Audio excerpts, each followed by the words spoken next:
to WP 88.7 FM, Brave New Radio. And this is your host, Marc Medley, and I'm going to go ahead and do everything verbally that we normally do with the computer system. I'm going to go ahead and do that verbally. I'll give you the disclaimer as well as we're going to do the weather.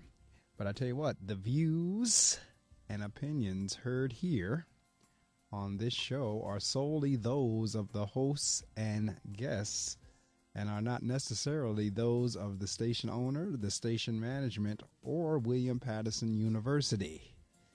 So that's the disclaimer. Good morning to you. This is the Reading Circle with your host, Marc Medley. We join you each Saturday morning at 6 o'clock a.m. for another edition of the Reading Circle with your host, Marc Medley. My guest is already on the line. I am thrilled. She is excited.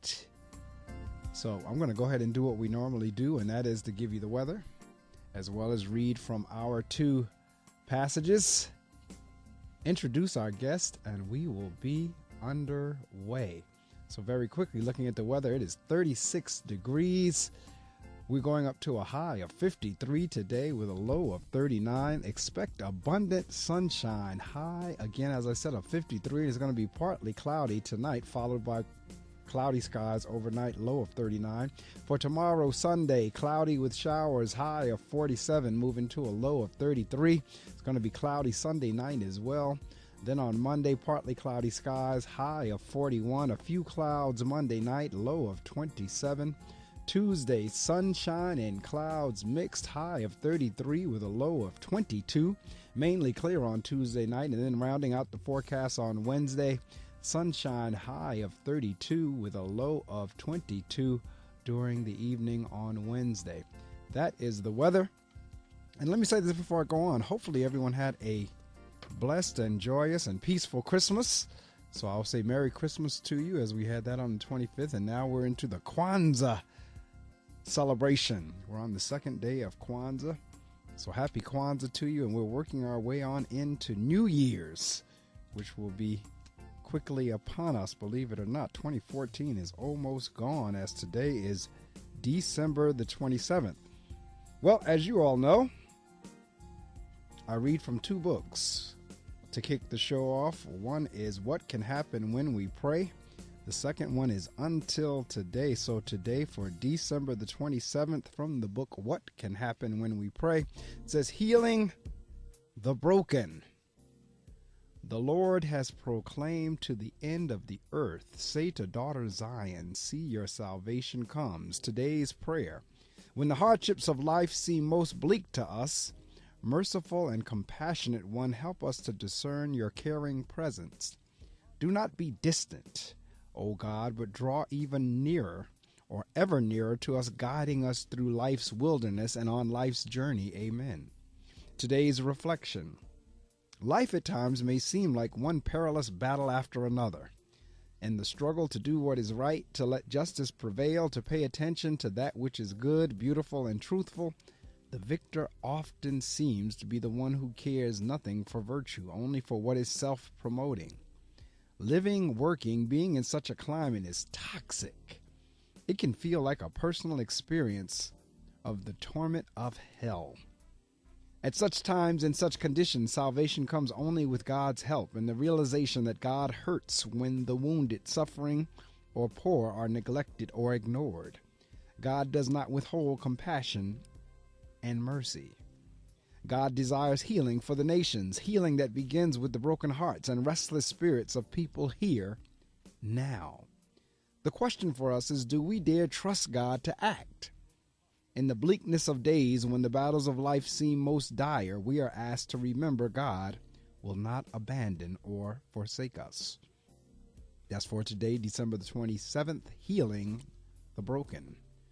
Out of Ian Van Zant's book for December the 27th, she now says, I will know peace when I am willing to be peaceful. Fighting to have your way does not increase your peace.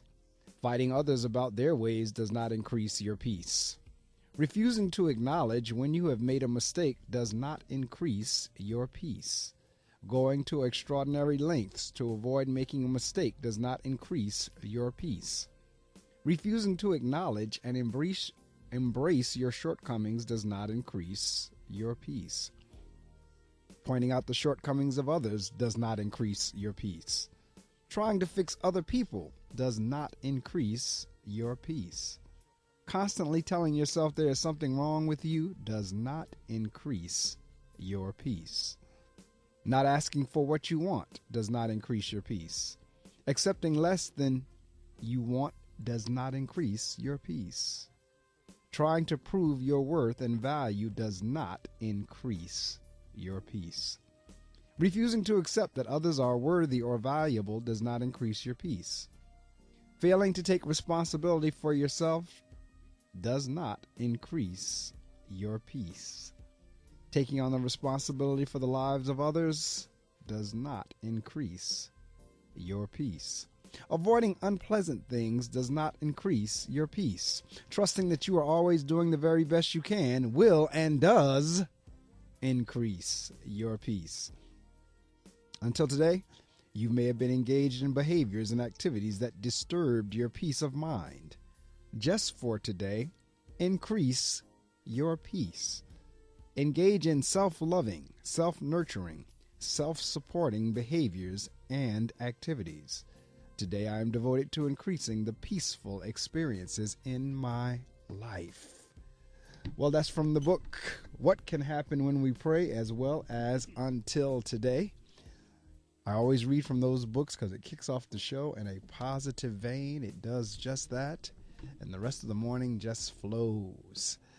Now we're to the point in the show, as I told you, because there is a rhyme and reason to everything we do. There's a ritual and routine on Saturday mornings, and we're right on schedule.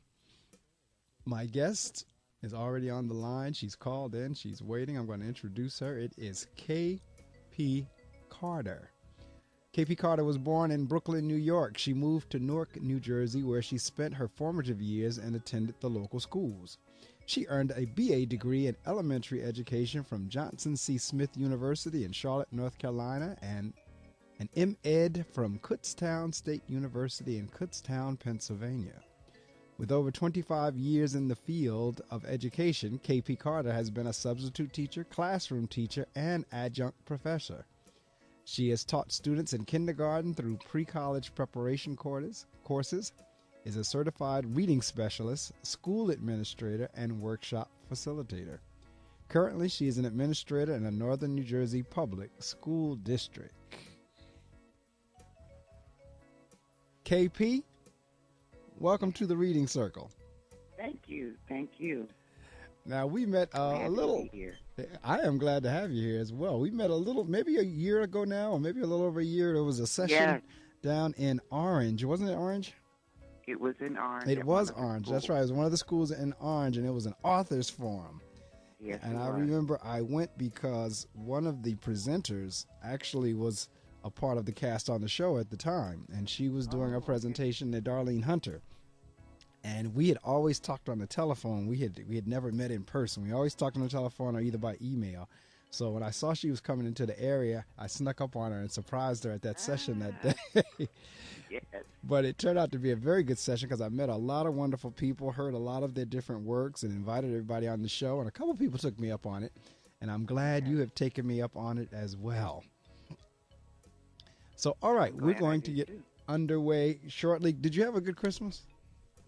I had a good Christmas. It was nice, quiet, and I did what I wanted to do. Yeah, see, it was the same with me. And because that's exactly, I stayed home. I didn't go anywhere.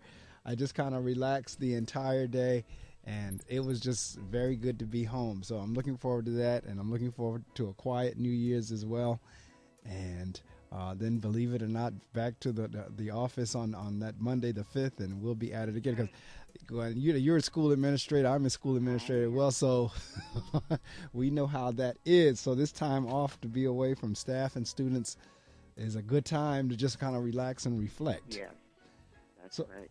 All right. Well, we're going to take a very short information sharing time, and then when we come back, we're going to go right on into our interview. All right. Listening audience, you know the drill. Text somebody, tweet somebody, get on your social media networks and tell them to tune into the Reading Circle because my guest is here with me and we're going to be talking about her work and everything else. So stay there. Don't you dare move. Take a look under your bed. Find stuff under there? What about jobs? No? Now try your basement. There's a pair of overalls that overall you're not so into anymore. A perfectly good laptop that hasn't seen your lap in months. And even more stuff. But still no jobs? Well, you really have both. See, stuff is defined as household articles considered as a group. Sometimes this stuff is no longer needed. Wait, no longer needed? That can't be right. Because remember those jobs you were looking for? Those are really needed. And they're the stuff inside your stuff. Even inside that winter coat that moved with you to Phoenix. Our job is to unlock those jobs. And it starts when you donate your stuff to your local Goodwill. Here's how we do it. When you donate to Goodwill, we sell your stuff to provide job training for people right here in your community. So just by teaming up with Goodwill, you help create jobs. And isn't that worth parting with the leftover keytar from your 80s cover band? Goodwill. Donate stuff, create jobs. Find your nearest donation center at goodwill.org. A message from Goodwill and the Ad Council. Once upon a time, old Scrooge sat down before the fire. Ah, humbug. With great astonishment, Marley's ghost came through the heavy door and passed into the room. What do you want with me? You will be haunted by 3 spirits. I'd rather not. To read A Christmas Carol and other books online, go to www.read.gov. Explore new worlds. Read. Brought to you by the Library of Congress and the Ad Council. You're listening to The Reading Circle with Marc Medley on Brave New Radio. This is correct. You are listening to The Reading Circle with your host, Marc Medley. We're with you each Saturday morning, 6 o'clock a.m. I'm actually on the air till 9 o'clock a.m., but from 6 o'clock a.m. I actually interview authors. And then from 7 to 9, we put on the good news in song, with the exception of if we have a doubleheader like we do this morning. My guest is Kathy Carter, or she's better known as KP Carter. That's her author name, or pen name if we call it that. And she has written a children's book, Summertime with Lizzie B. Hayes. And KP, one of the first questions, or Kathy, which do you prefer? Do you prefer KP or Kathy? Either one. Either one, it does. Okay, that'll work. All right. So that'll work. Kathy, let's talk a little bit about, let's roll the tape all the way back to, where did the whole interest in writing or reading begin? As a matter of fact, the fact that you're an educator, I'm going to even go there with you in terms of, kind of like what sparked your interest in education. Did you read and write as a child a lot? I did. I was one of those children who would rush home from school and line up my dolls and toys on the bed and teach them what I had learned in school that day. So I always loved to talk, always loved to tell other people what to do, if you could say it that way. And I just enjoyed school. I was one of those that did. I liked to read and write at a very early age. I kept journals from as far back as I can remember. I still have some of them now, as a matter of fact. So reading, writing has been a part of me for my entire life.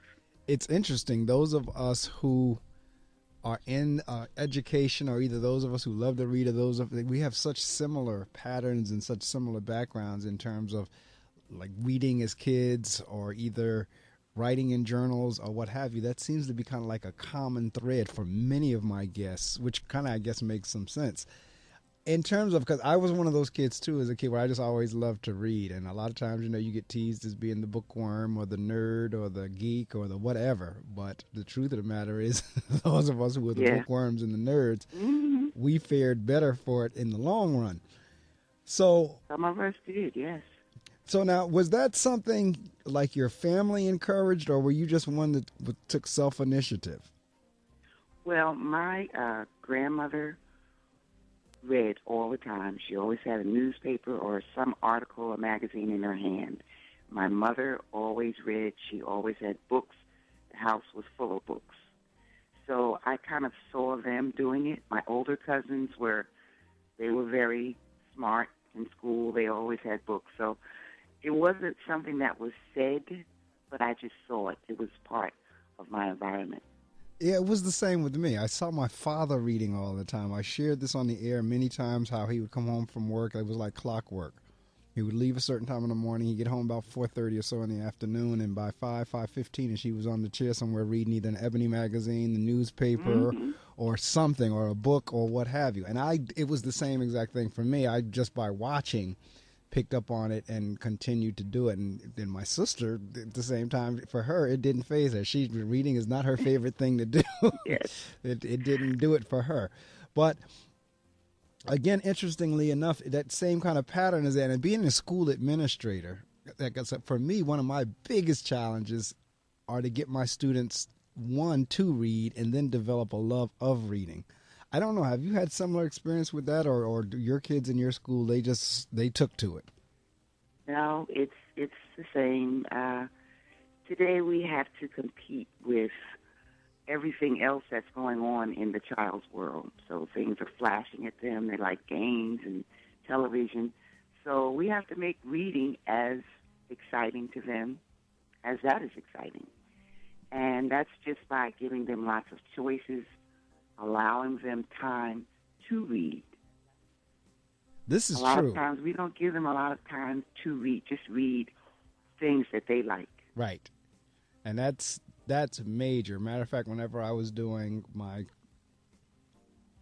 action research for the M.Ed, that's what I did it on, was would a child read more based on self-selection or based on what was told to them, as a part of the curriculum. And of course, the self-selection won out because they had to keep a reading log and everything. And they tended to read more of the stuff they chose than the stuff that we said, this is what you'll have to read as a part of your classwork. Yes, exactly. So that definitely plays a big factor with the children reading. And you're so right. And I tell the teachers that I work with all the time in terms of delivery that we're competing against like multiple things. You have kids that have iPads and iPhones, and they know how to text, and they tweet and the social media, and they're doing all this simultaneously.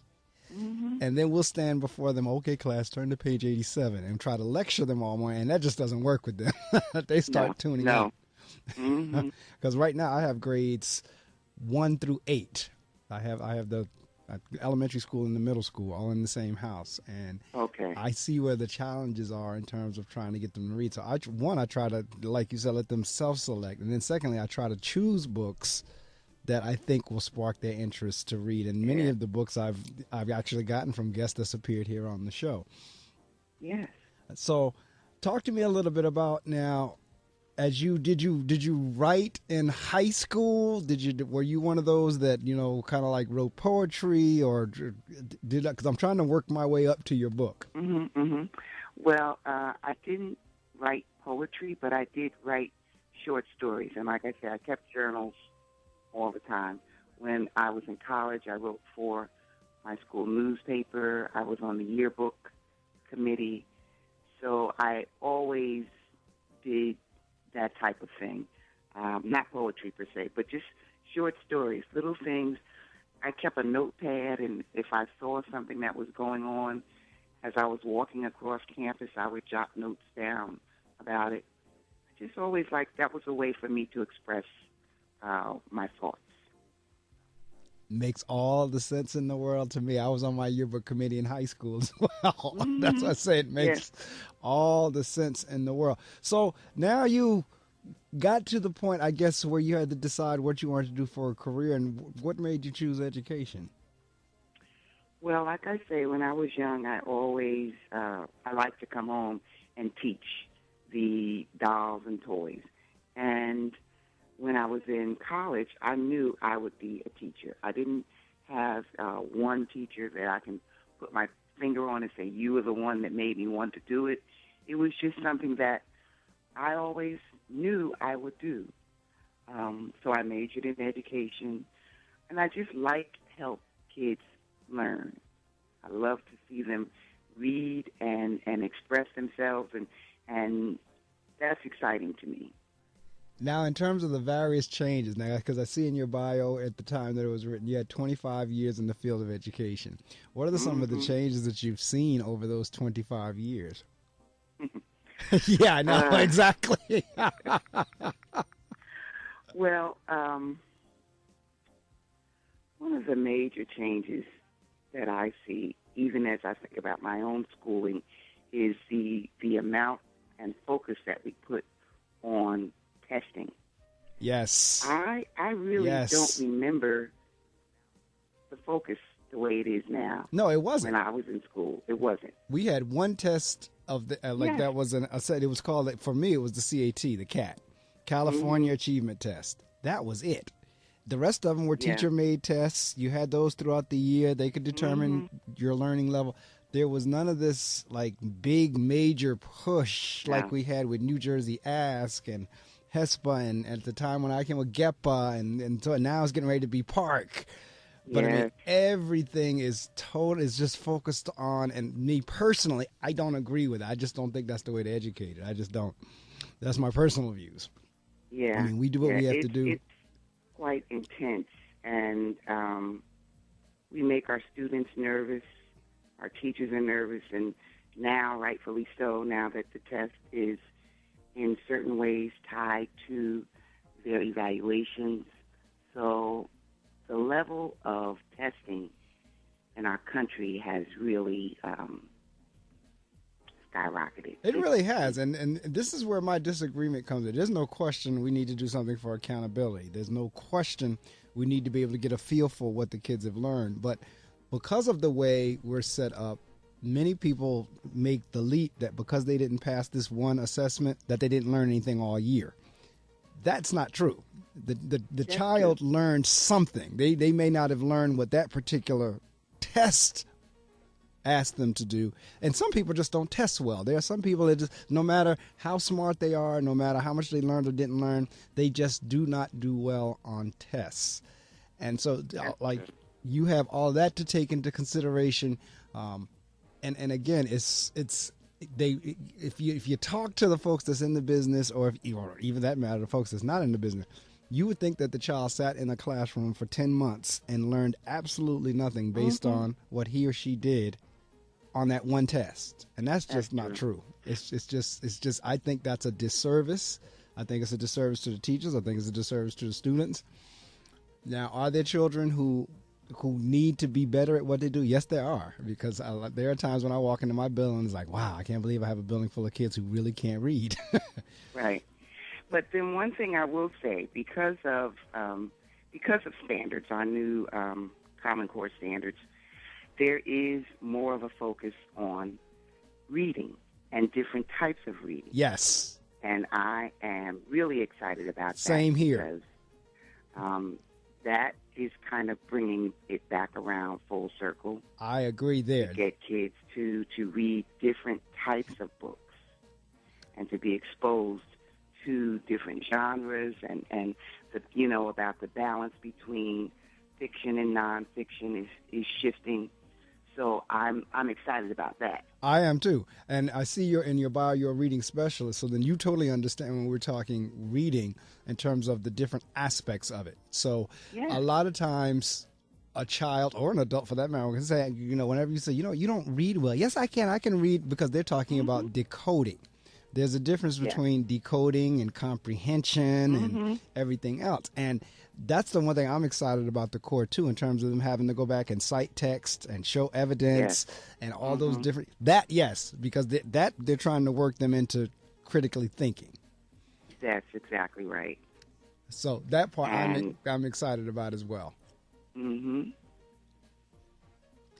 So from the standpoint, again, a lot of the children think that, and many of them, I was in a classroom the other day. I was actually looking at a teacher that I'm thinking about hiring in a demo lesson. And she called on one of the children to read, and it was a fourth grader, and I saw him like struggling over words that he ought to have known. And I'm sitting there thinking, oh my God, this child is truly having trouble decoding. And what people don't understand is, once you're putting all your focus and energy on the decoding, you're not comprehending. No, because you're focused on trying to say the words. Right. And you lose the comprehension. Yes. And what we can do as adults is read to children and read with them so that they can see what good readers sound like. And the more we do that, and of course some children need the phonics work, but when you pass that third grade level, often phonics work is not for you. So it takes a lot of modeling, reading with a partner, reading in groups, and the more you do that, the better reader a child becomes. Absolutely. And then going back to when we opened the show we were talking about, because that's one of the reasons I asked the questions. Was there someone in your home or did they encourage reading? I think, unfortunately, because of busy schedules, because of a lot of different things, a lot of the kids don't have the modeling in the home of someone sitting on the chair reading a newspaper. And part of that could be technology. It could be the fact that folks, everybody's going online, they're going to Google, they're going to whatever. Right. Maybe you just don't see somebody sitting around with an old-fashioned book or a newspaper. That could be part of it. And then you have a lot of people who just don't read.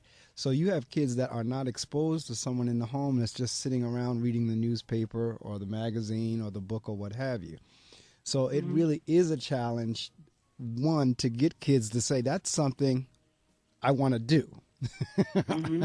Well, that's the beauty of having opportunities to speak with parents and families, to let them know those are the types of things that they can do at home to help their children read.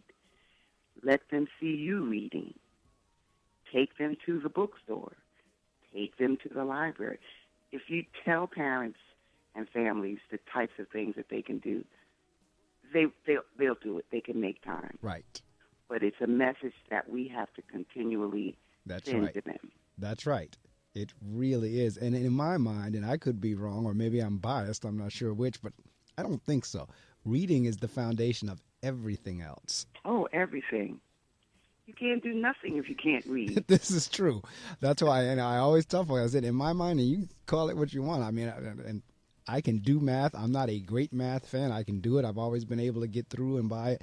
But even with math, you still need to be able to comprehend, reason, and then in math you get word problems. You have to be able to pick out what you need and don't need, and all that comes from being able to read. And that's why, unfortunately, in my view, so many of our kids do so poorly on the standardized test, because it's all connected to the inability or the low ability to read. Yes, and again, it's really our responsibility to make sure that they have those opportunities to read. And I think it goes even to the heart of making sure that they have choice in the classroom of books to read. Because if you give choice to children, they will read. Choice and time. Yes. Set aside time to read. And that takes work with all that we are responsible for in the classroom now. It takes really careful planning. It really does. To make sure that kids have that time to read. But it's important. It is so important. This show has been on the air 13 years now. And as we go into 2015, it'll be going to its 14th year. And the whole basis of the show, the reason the show was created, was to generate an interest in reading. So for those who already love to read, they were exposed to some great works that they can go out and purchase or what have you. And for those who really don't like to read, the intent and the hope was they may listen to an author on the show and say, you know what, I want to check that book out. And then once they've checked that book out, they're, you know what, reading isn't too bad. This is fun. This was good. And they'll continue to do it. That was the whole design of the show, if you will, 13 years ago when the station manager put it together. Wow.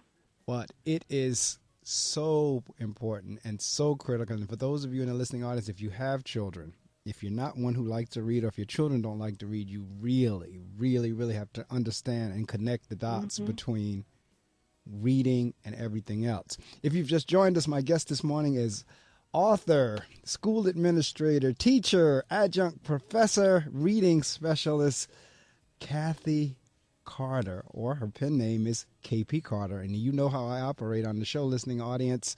I'm working my way up to her book. I'm giving you a little background, a little history, and as we're talking here, hers is a natural transition. Like a lot of my guests, Kathy, you kind of look at, okay, wow, how did you jump into being an author? Yeah. But yours is a natural transition. I think everybody ought to be able to see how we would wind up with a book out of you. So, listening audience, you know the drill. Text somebody, tweet somebody, let somebody know that we are on the air. Matter of fact, this is our last show for 2014. Let somebody know they got to tune in today because it's our last one for 2014. And my guest is KP Carter. So stay there. Don't you dare move unless you're turning up your computer or your radio. Think carrying 10 or 20 pounds of extra weight isn't much? We went to a park, handed 10 and 20-pound sandbags to people aged 45 to 60, and asked if we could follow them around. 10 pounds makes a big difference. Oh, I definitely felt it in my knees. A few extra pounds each year can cause joint pain and lead to serious chronic diseases like diabetes and heart disease. Wouldn't you like to drop that weight and stop picking up more? Visit hhs.gov/1 pound at a time to find out how. Obesity happens 1 pound at a time. So does preventing it. Brought to you by HHS and NIH. Yeah, salad on Saturday, fruit on Friday, double ball Thursday, water Wednesday, touch your toes Tuesday, let's move Monday, swap us next Sunday. 60 minutes of physical activity a day and eating well can help get your child healthy. So keep them active and eating well every day. Get ideas, get involved, get going at letsmove.gov. That's letsmove.gov. A message from USDA, HHS, and the Ad Council. Hi, my name is Stan Myers, and I'm here at FM 88.7. I do a jazz show called Just a Mood.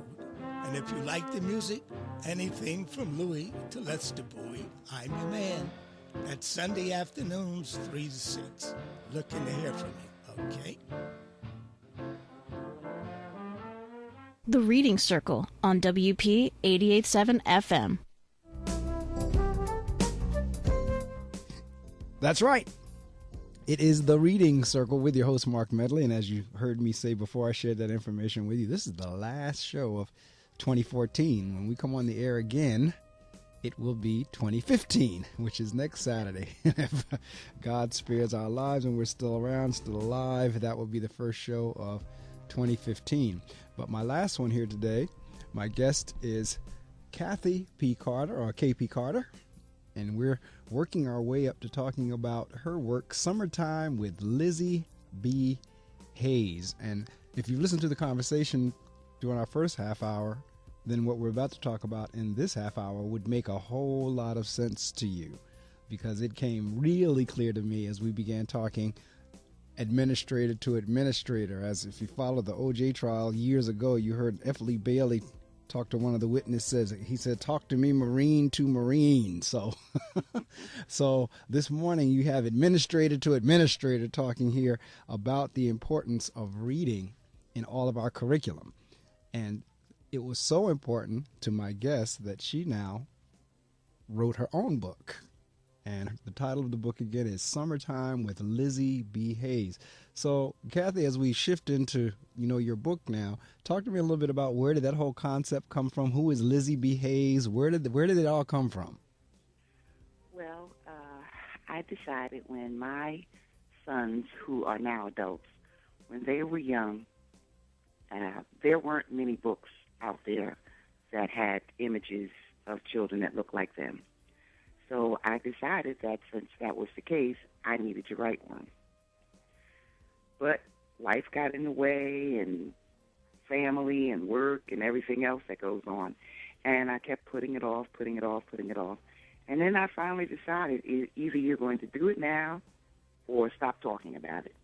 So I got rid of my distractions and made up my mind that I would get it started. But that was my desire. That was what caused me to want to do it. I wanted to have a book for my sons that had black children in it.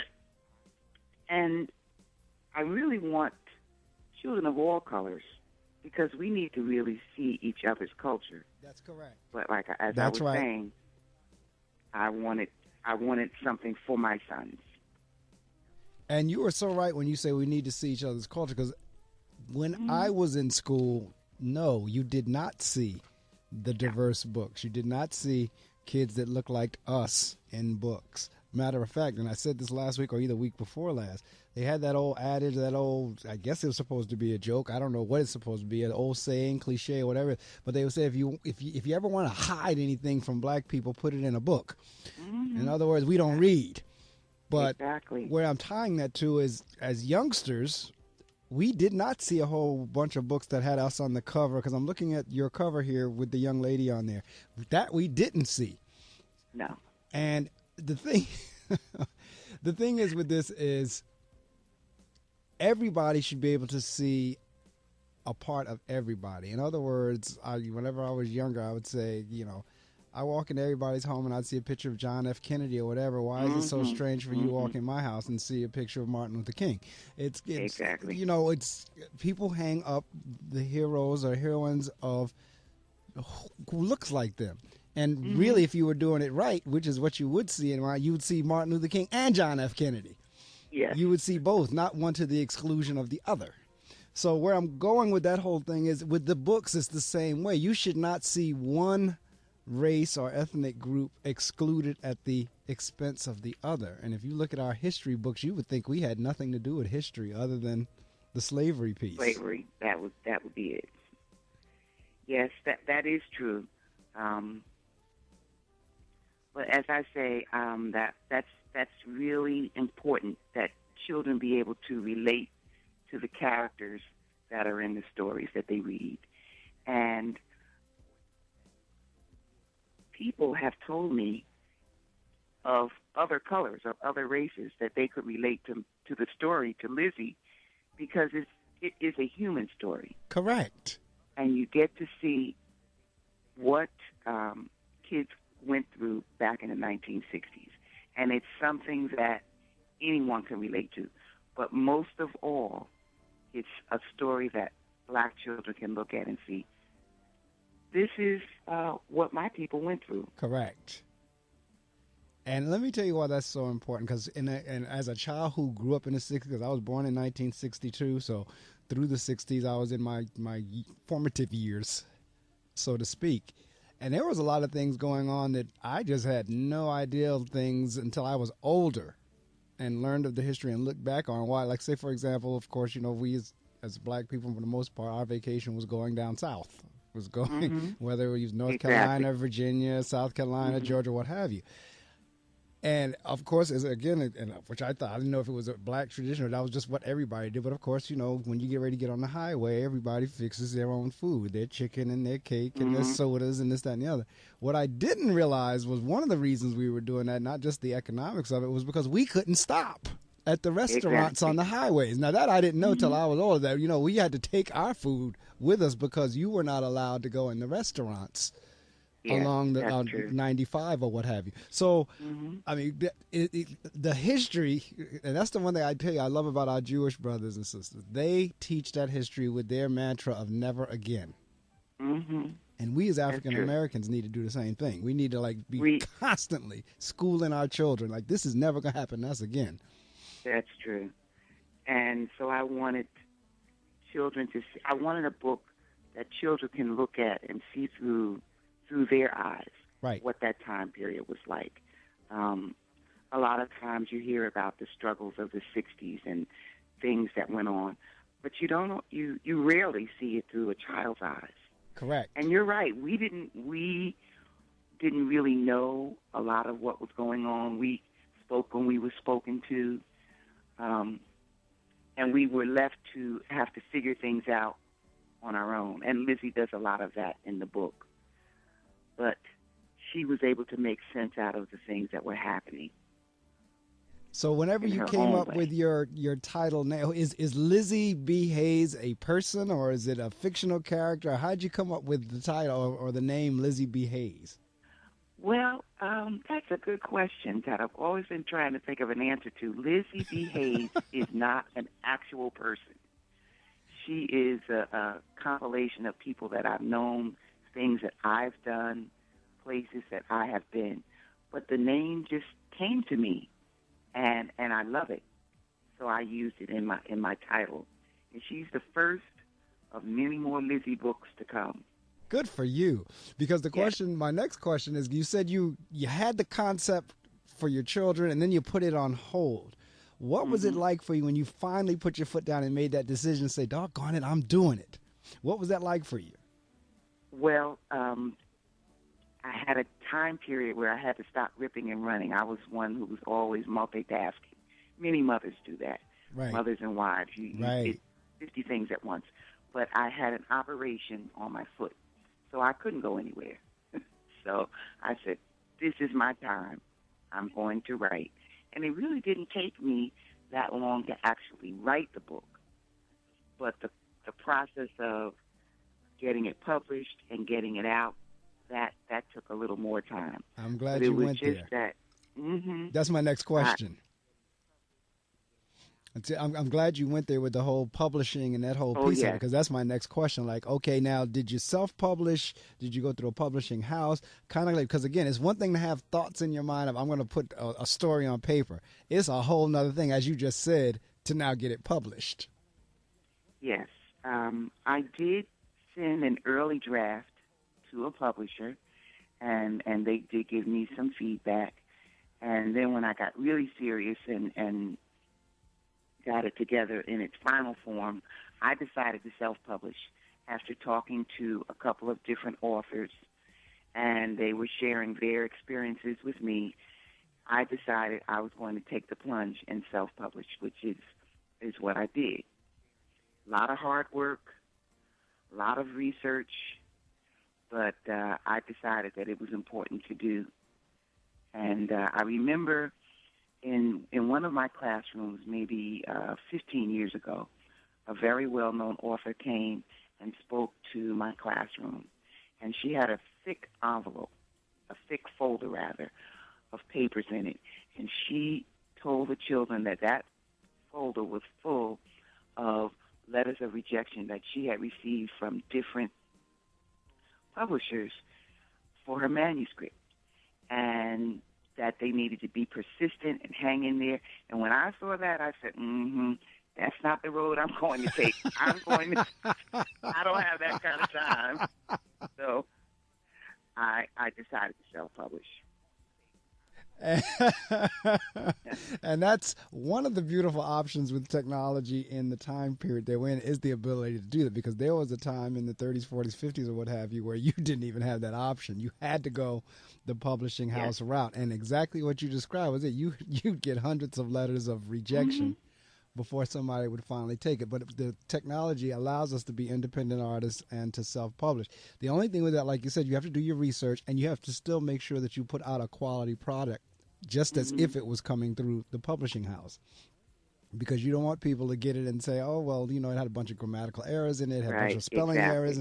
So you really now have to be diligent to make sure the product is just as good as it would have been had it gone through a publishing house. And that's one message for the listening audience, because many, Kathy, in the audience know that they have a book in them, or either they're aspiring authors or whatever. And one of the things I'm constantly cautioning them about, particularly with self-publishing, is just make sure you scrutinize the work. Don't have any editing errors in there, grammats, spelling, so forth, because it does make a difference. So now, Lizzie B. Hayes, when you were developing her character, was it something just from you working with kids, or was it from a child that you knew? Or, because I know you said she's got a little bit of a lot of different things. Talk to me about when you were developing Lizzie. How did she come about? Did she live with you, walk with you, talk with you, or were you just from, or what? Yes, she was with me constantly, and I thought about kids who really like to have a lot of attention and like to be the center of attention. And that's one of her main personality, one of her characteristics. So I developed that because who doesn't like to have attention? Correct. We all like to have attention, but she kind of takes it to another level. And so she was with me all the time. I thought about her. I thought, well, what would Lizzie do in this situation? So that's how I developed her. Now, I noticed the title around her. is Summertime with Lizzie B. Hayes. Any reason why you chose this? And I'm asking because, again, in education, we know for the most part in summer our kids are off. Any reason you chose the summertime versus during the regular school year or any other time for that matter? I love the summer, and I love the beach. Yes, I love the beach. My mother and I, we went to the beach all the time. We were beach bunnies. And I was not one of those children who went down south. I went south to South Philadelphia. Okay. So that's how that came about. But I love the summer. And I just wanted to write about those experiences of things that you do in the summer, the blowing bubbles, and playing jacks and jumping rope and going to the library and the fun that you had during the summer. And, you know, I'm listening to you because I haven't had the opportunity to read the book yet, but just listening to you describe just now what you were just saying, it is such a different time frame of kids in terms of what they see as fun. And what I see it on the playground all the time when I'm doing my cafeteria supervision or recess supervision, that many, and I don't know, maybe this is just privy to an urban school. I don't know, but I doubt it. But I know many of our kids don't know how to play. Well, think about it. When we think about the neighborhoods that many of our children live in, we're not always letting our children play outside. True. That's one thing. Very true. And then we have the other thing of the sports, the gymnastics, going to practice an instrument. And so we're taking our children to all of these different places after school. So there's not necessarily a time for them to play. That is an excellent point, because that's the way my kids were raised and the way I was raised were two different things. They did stay in the house for the most part. Either we had to be right there with them wherever they went. Yes. I remember that even my kids, even if they went outside, I had to be outside with them. I was in the backyard reading to make sure I supervised them or whatever. Yes. It wasn't like that when I was growing up. We would play in the street. No. We couldn't go far. Now, my mother and father didn't let us go far, but we were always outside playing baseball, football, tag, Garmin, red light, green light. Right. But that's red an light, excellent... green light. That's what Lizzie did. She played outside, and her grandmother sat in the window and watched all the kids. Right. You weren't going into anybody else's house. That's right. But you were outside playing. And see, that was my childhood, but that was not my kids' childhood, and that's an excellent point, because the times are so crazy in terms of just crazy people and acts. We did get extremely protective, and a part of that being protective was, okay, if you go outside, we're there with you. If you otherwise, you're staying in the house, you're staying in your room, or what have you. And so that could be a big contributor, because most of my kids, for them, playing is hitting. Hitting is playing. Yeah. And then, of course. Unfortunately, I see a lot of that, too. And then, of course, and my thing with that is, Kathy, is I don't have a problem if that's the way you play, but just know that now once somebody hits a little bit harder than you want to be hit, remember, you were playing. But it always leads into something now to the fight. It always leads into something more serious, which is kind of like, now you can't have it both ways. Whenever you're playing and I tell you to stop playing like that, no, Mr. Medley, we're playing. And then now once you get hit harder than you want to get hit, now all of a sudden it's something different. But exactly what you described in terms of Lizzie, that was in my childhood in terms of, being out there across the street in a vacant lot playing baseball or what have you. I mean, I had a whole bunch of hot peas and butter. The girls were playing double dutch. Different time, just different time. And I want to share that time with kids to see that was fun too. Right. It really, just sitting here talking about it, thinking about it, really was. I always tell kids, I would not trade my childhood with yours for all the money in the world. I really would not. Not that one is any better than the other, but I wouldn't trade mine. The time that I came to, like I said, I was born in 1962, so I was a kid in the 70s and teenagers in the 70s. I would not trade it, not from what I'm seeing right now. Yeah. And the time is very different. It really is. But your book looks like it gives the kids an opportunity to go back. Yes, that's the purpose, to go back and see this was a different time. There were things going on then also. Oh yeah, of course. But it just was not as blatant, I guess that's right. No, that's exactly because as it is now. That's the other because difference. There were so so many other things going on. Yes, that's the other difference between when we were coming through as well, is these kids are exposed at a lot earlier age to things like stuff I didn't know about till I might have been 12, 14, 15. These kids know like at 3 because of the internet and television and videos and movies. Now, one of the things that whenever I would have an author on the show, because at one point this show early on in the early 2000s was on Friday mornings from 6 o'clock to 7:30 a.m. And every now and again I'd have an author that would come live into the studio. And I would now ask them after the show, because I would leave here and then go to school to teach. And I would ask them, what are you doing when you leave here? And they'd say, well, nothing. I'm going to get breakfast. I'm just going to. I said, would you do me a favor and come with me and stop by my school? And the kids, when they would see a book and they would see the author's picture, they would freak out. And that's where I'm going with. When your children in the school you serve or whatever, when they see your book and know that you've written, how do they react? They get very excited. They can you come to my room? Come and sign the book. I read it and I loved it.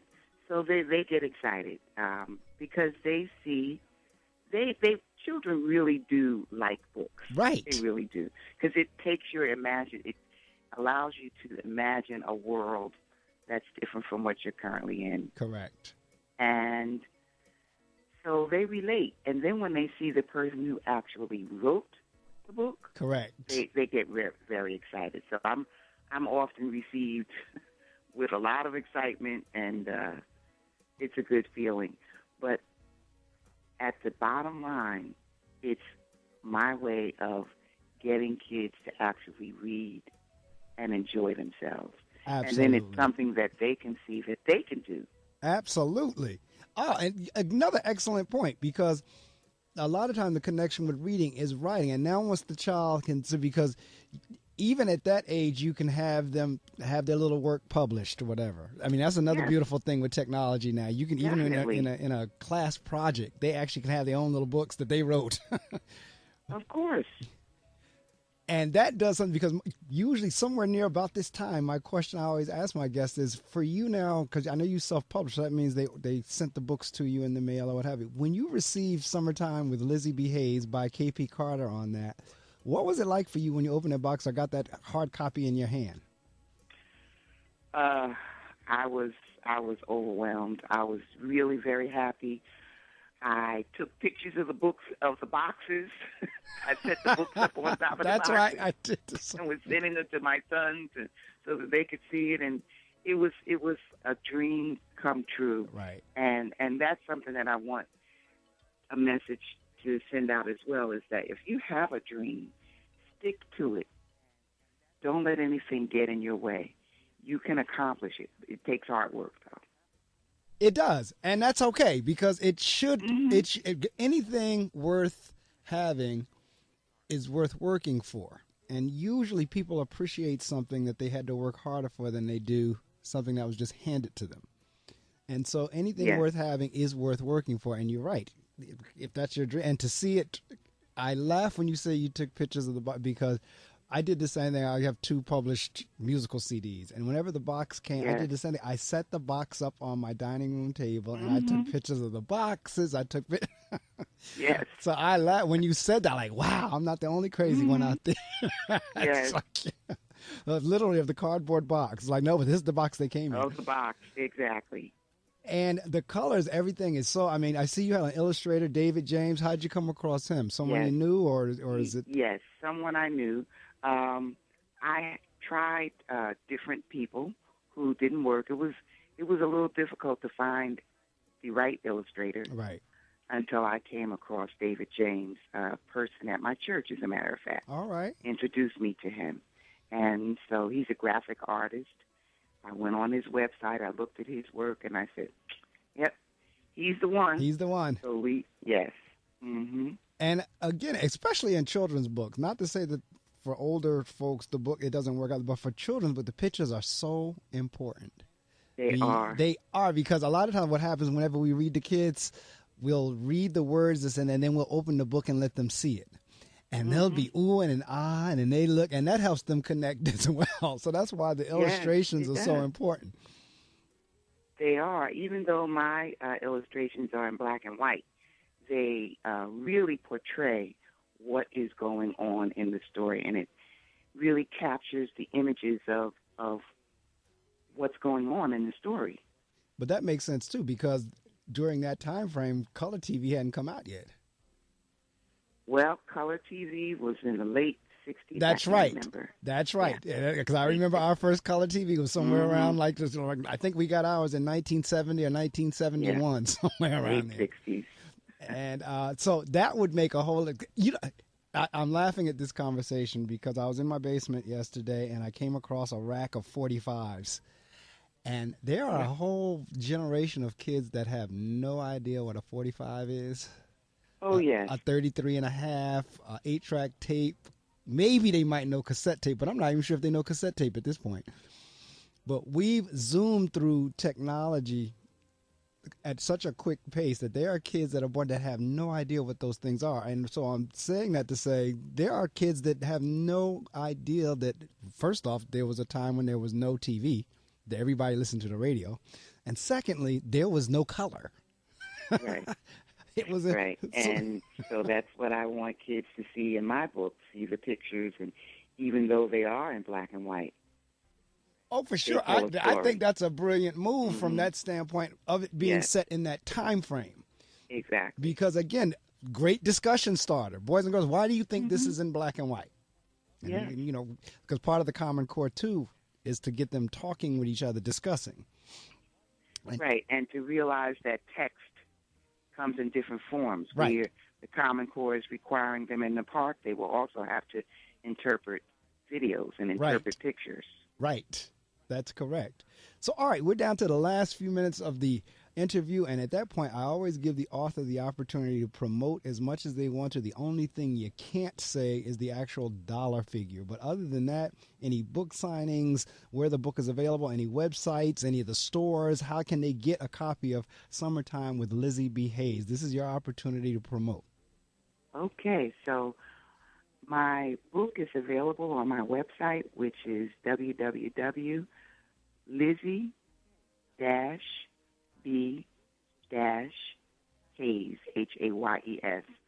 HAYES.com. It's also available on Amazon. And I just got finished with a lot of book signings through the holiday season. My next one in January is on January 18th at a bookstore in Hawthorne, New Jersey. It's called Well Read. Can I say that? I'm sorry. Yes, you can. Like I said, anything but the price. You can say, and Hawthorne, you're gonna be in my neck of the woods, so I may sneak up on you on that day. I have to put it on my calendar. Great. And of course, I'm always at the different schools in my district. I do readings, and I'm going to be in Washington D.C. In February at the Asala annual conference. So great, Lizzie is on the move. I know that's right. And so, like I said, anytime, whenever, just like I snuck up on Darlene at the conference you were at in Orange, I'll have to put it on my calendar, January 18th. So you may very well see me walk through the door. Yeah. Because whenever the authors are local, one, I like to support them. And two, I know we've met face-to-face, but we'll have the opportunity to re-meet, if you will. But I wish you absolutely nothing but the best, because what you're doing is so crucial. Because first off, we're catching the kids at a young age. Lizzie B. Hayes is for ages 8 and up. Now, if you have like a really initiated or self-initiated, a self-starter kid that reads at 4 or 5, that's not to say they can't read it, but it's geared toward 8 and up. But that is the time. If we can lock in and catch them then, you may develop a lifetime reader. So what you're doing is critical in terms of gaining the interest of kids. Because like you said earlier, kids really do like books or love books. It's just a matter of how we introduce it to them. Exactly. And it's, even though it's about summertime, it's about a time that children can really enjoy themselves and just take time and read about a different time period. Right. And imagine. This is true. What it was like. Yes. Well, I tell you what, Kathy, I thank you so much for rising early to join us this morning. I wish you nothing. And you said there is more to come. You said this is the first one in the Lizzie B. Hayes series. That's right. So there's more to come. There are.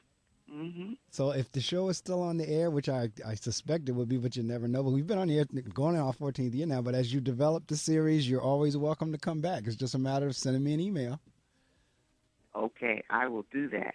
Thank you so much for the opportunity. Well, thank you again for rising early with me. I'm glad you had a blessed Christmas, and I'm wishing you nothing but a blessed, prosperous health and wealthy New Year's as well. Same to you. Okay, take care and have a great day. All right. Bye-bye. Bye now.